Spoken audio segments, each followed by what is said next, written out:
Ça c'est la haine du corps. Et puis vous dites aussi, il y a quelque chose qui est absolument commun, c'est la haine du savoir et c'est la haine de la connaissance. Alors quand on lit ça, on se dit mais enfin quand même notre civilisation intellectuelle, Saint-Augustin, il y a eu des grands savants catholiques, même des pères de l'Église. Est-ce que vous pensez que ça c'est un socle fondamental, haine du savoir, haine de la connaissance? En ce qui concerne le christianisme, ça paraît très clair. Si vous faites une histoire des rapports entre la science et l'Église, c'est monstrueux pour l'Église. C'est monstrueux. Dès que quelque chose a été découvert, dès que quelque chose de vrai a été découvert, l'Église a interdit, n'a pas rendu possible. Quand vous dites des savants chrétiens, j'en connais pas beaucoup. Tous les savants qui ont pu être chrétiens et qui ont proposé ils en sont morts. Telle ou telle chose, ça leur a coûté cher. On leur aura interdit. Alors évidemment, c'est difficile aujourd'hui de dire que la Terre est plate et qu'elle est au centre du monde et que le Soleil tourne autour. Donc, vous rappelez par exemple que Giordano Bruno était un père dominicain, non? Oui. Il en est mort.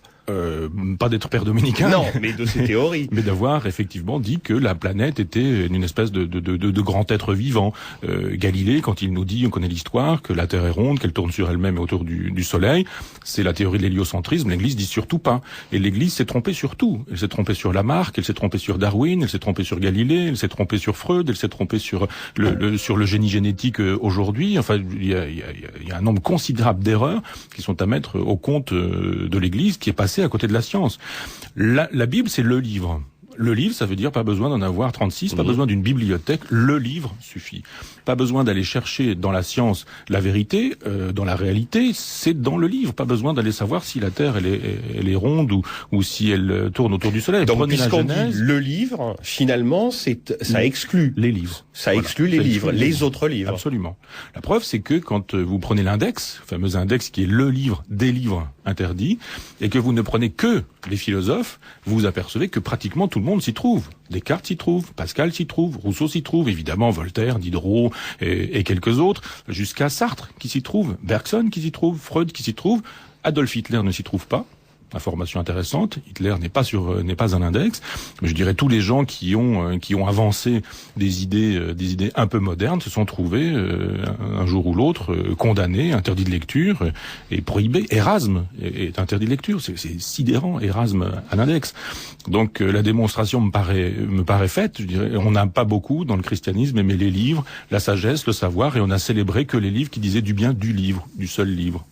On va vous retrouver tout de suite Michel Onfray pour ce livre Traité d'athéologie publié chez Grasset. Alex Kiachka, l'homme du moment.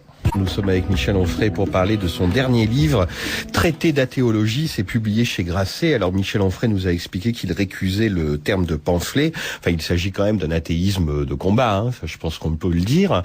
Et alors, évidemment, vous vous en prenez à tout le monde, aux trois monothéismes, vous cognez pas mal. Et alors, je ne sais pas si c'est destiné à choquer, mais il y a un raisonnement, par exemple, dans la haine du corps, donc que professent ces religions. Vous dites, les Occidentaux prennent des airs absolument scandalisés, horrifiés, effarouchés quand on parle de l'excision des petites filles. Mais après tout, est-ce que le judaïsme, comme l'islam, est-ce que le mot d'ordre n'est pas sus au prépuce? Oui, selon l'expression qui convient évidemment. Ben oui, alors d'abord c'est une idée que je n'avais pas avant d'écrire ce texte-là. J'étais à peu près comme tout le monde en pensant que l'excision n'était pas défendable, mais la circoncision, oui, bien sûr pourquoi. Et puis j'ai lu le texte d'une philosophe canadienne, Margaret Somerville, qui fait une très belle analyse de cette question-là, parce qu'il y a beaucoup de circoncisions pour des raisons dites hygiéniques, indépendamment des raisons religieuses en Amérique du Nord, où on circoncie à tour de bras, si je puis me permettre l'expression, et elle intervient sur ce sujet-là en disant c'est une mutilation, comme les autres. L'idée d'intervenir physiologiquement sur le corps de quelqu'un. On n'en meurt pas et on n'en souffre pas toute sa vie. Non, mais c'est pas ça fait une nuance avec l'excision quand même. On vous dira exactement la même chose en disant qu'on n'en meurt pas. Et puis qui vous dit qu'on souffre d'être excisé. On peut aussi faire fonctionner on peut faire fonctionner le raisonnement comme ça, parce que quand on a perdu son prépuce, on ne sait pas ce que ça veut dire qu'avoir un prépuce. Et les personnes qui ont donc un gland kératinisé, puisque c'est comme ça qu'on dit, c'est-à-dire moins sensible, ne peuvent pas savoir la différence qu'il y a avec un gland sensible. Il faudrait avoir les deux. Il faudrait avoir été circoncis tardivement, avoir pu expérimenter les deux. Il y a cette idée effectivement que on mutile un corps, parce que mutiler, c'est intervenir chirurgicalement sans raison médicale. C'est la définition du droit. Donc on enlève une partie du corps qui n'est pas malade, et ça n'est pas pour le bien physique ou physiologique, ça n'est pas pour recouvrer une santé perdue que le geste chirurgical est effectué. Je me dis, mais cette philosophe a raison. Elle a effectivement raison, et puis elle donne des détails techniques sur cette partie du corps extrêmement innervée, et c'est en allant chercher des réflexions sur cette question de la circoncision. Pourquoi ? Que je me suis dit, mais finalement, effectivement, c'est le pendant de l'excision des jeunes filles ou des petites filles. Et si vous prenez les histoires des mœurs, par exemple, l'histoire des mœurs en Pléiade, eh bien, vous trouverez un long chapitre sur la technique des marquages du corps, et l'excision à son chapitre, et la circoncision aussi. Donc pourquoi est-ce qu'on ne peut pas aborder cette question-là en ethnologue, en anthropologue, voire en philosophe du corps, c'est que j'essaie d'être, en disant, mais à quoi ça rime? Et pourquoi faire? Et quel intérêt? Question naïve, est-ce que la circoncision ne date pas d'avant les monothéismes? Si, bien sûr. Non, mais je ne dis pas que le monothéisme a inventé ça. Je dis simplement que c'est justement pour faire la démonstration que je n'ai rien contre la circoncision juive ou la circoncision musulmane. C'est la circoncision. La circoncision, pour des raisons hygiéniques en Amérique du Nord, me fait le même effet. Il y a eu une telle levée de bouclier que la pauvre Margaret Somerville a été obligée de dire que bon, elle revenait sur ses positions, et que bon, pour des raisons religieuses, c'était tout à fait défendable, mais pas pour des raisons qui ne soient pas religieuses. Bon, faut être clair. Si ça n'est pas défendable, ça ne l'est pas du tout. Et je pense qu'on peut être juif ou musulman sans avoir besoin de ça. Ça me paraît pas là que les choses se font. Pour le coup, je donnerais raison à saint Paul. Il faut une circoncision du cœur. Et si vraiment la question doit se poser du signe d'alliance, on n'a pas besoin d'un marquage corporel mutilant.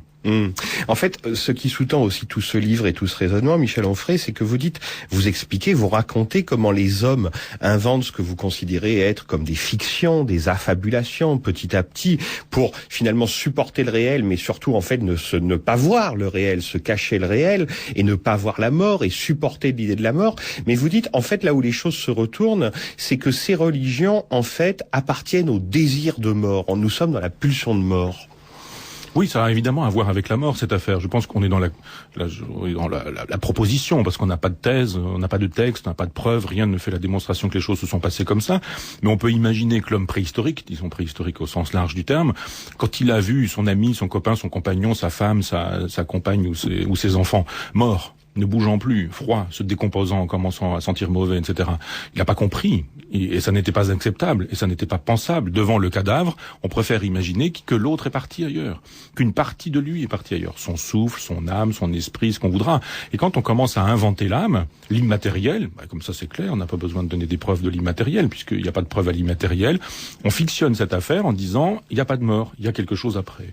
Et je dirais, cette incapacité à gérer sa propre mort, ça fait du retour du refoulé. Et quand on dit je ne suis pas mortel, je suis immortel, une partie de moi est immortelle, on se débrouille comme d'une patate chaude du fait d'avoir à mourir. Et cette mort-là, on la distribue partout. On est dans une logique de pulsion de mort plutôt que de pulsion de vie. Le marquage du corps dont nous parlions tout à l'heure, mais cette idée qu'il faudrait ne pas aimer ses désirs, ne pas aimer ses plaisirs, ne pas les vouloir, ne pas toucher au corps des femmes parce que le corps des femmes est impur, ou il faudrait se purifier d'avoir touché au corps des femmes. On a droit de toucher au corps des femmes, mais simplement pour faire des enfants. Les femmes sont détestables. En revanche, quand elles sont épouses ou quand elles sont mères, alors là, ça peut se trouver défendu.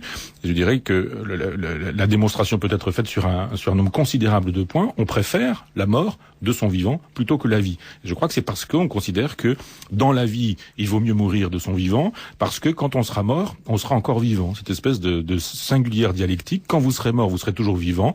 Donc, puisque vous êtes vivant, soyez donc un peu mort. Ce sera plus facile de mourir quand ça arrivera. Et je dis, c'est d'une perversion monstrueuse. Ça nous fait rater notre existence. Alors, ce livre est aussi un livre d'histoire, et vous racontez comment, en particulier en Occident, à un moment, la religion chrétienne est devenue un socle politique, un socle de pouvoir. Est-ce que vous pensez que tout monothéisme est d'essence totalitaire? C'est-à-dire qu'on le laisse pas forcément faire, il peut perdre des oripeaux, mais s'il s'écoutait, si on l'écoutait, il serait totalitaire, c'est-à-dire rien en dehors de lui. Il l'a toujours été quand il a eu le pouvoir. Ça, c'est clair que quand le pouvoir est devenu monothéiste, ou quand le monothéisme est arrivé au pouvoir, je songe à Constantin, qui lui dit, voilà, moi je me convertis, je deviens chrétien, et l'Empire va devenir chrétien avec moi. Et pour le coup, je m'appuie sur Henri-Irénée Marrou, qui est un historien chrétien, qui lui dit, l'Empire chrétien, c'est le premier empire totalitaire qui soit. C'est un historien chrétien qui le dit. Et je pense qu'il a raison. Et toutes les théocraties sont totalitaires. C'est clair, puisque la souveraineté populaire n'existe pas, la représentation du peuple n'existe pas, le peuple n'existe pas, le réel n'existe pas, puisque c'est au nom de Dieu qu'on vous dit comment il faut penser, vivre, vous habiller, vous comporter, choisir vos loisirs, etc. Et à chaque fois que la religion est devenue une affaire politique, il y a eu de la théocratie et la démocratie a été bafouée. Je crois que la théocratie, quand elle existe, et quand elle est totale, c'est clair, comme en Iran aujourd'hui, c'est la démonstration que la démocratie n'est pas au rendez-vous. Mais quand il y a un peu de théocratie dans un régime, il y a moins de démocratie. Et quand on en aura fini avec tout ce qui relève encore de la théocratie,